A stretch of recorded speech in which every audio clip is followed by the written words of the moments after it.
the learning and building of everything, how did you go like into the business with other bigger people? Like, what is it that how did other people embrace you, and how did you get them to embrace you? Well, one thing that I found when I first moved to Nashville, I thought that I would just take my history degree and I would just go to, any old entertainment company and I would get an entry-level job and work my way up and, take Nashville by storm. Well, I found out pretty quickly it's not that easy. It's a hard business to get into. And so one thing that I learned was that to really understand how it works and to really make connections and make network and do stuff like that, the thing you need to do is be an intern, at least in Nashville. This is how it works. So I thought, well, okay, how do I get an internship?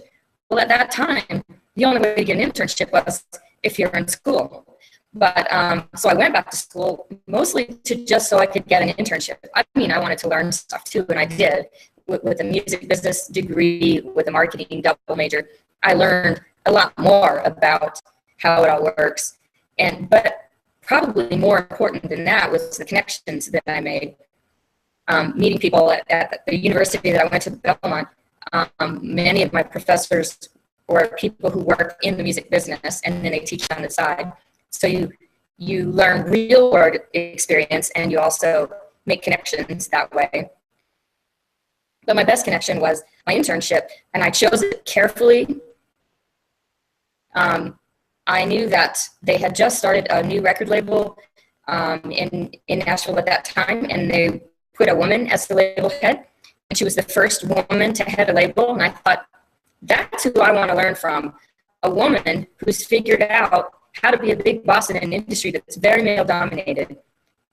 And, she's figured out how to do that. And I thought, who better to learn that from than a very successful woman? Get an internship there, and I did. And the internship the first semester there wasn't in the department that I wanted, but I just wanted to get my foot in the door, so I started there. And I worked my way into the department that I wanted. And then I turned that into, after a year and a half or so of interning, I turned it into a part-time job. And then eventually it became a full-time job. When I graduated, they hired me on full-time in the PR department. So it took me, at that point, I'd been in Nashville probably something like six years, maybe. Like I think of you,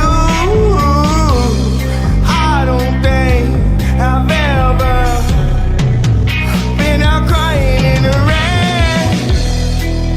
Do you think of me? Like I think of you, it's cold as ever, dark as weather. I ain't been crying in the rain. Will you come back?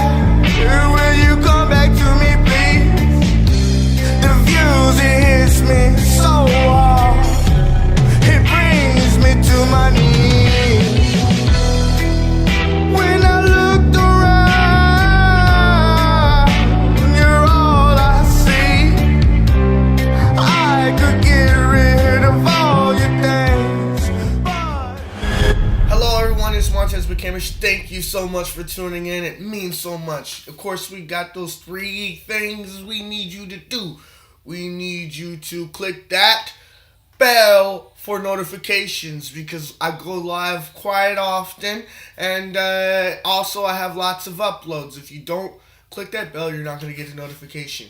I need you to comment on this video. If you're watching this video and you like something on this video, comment about it. Leave it in the comment box below so I can know what you think about the content I'm pressing out. Also, I need you to share this content. Very important.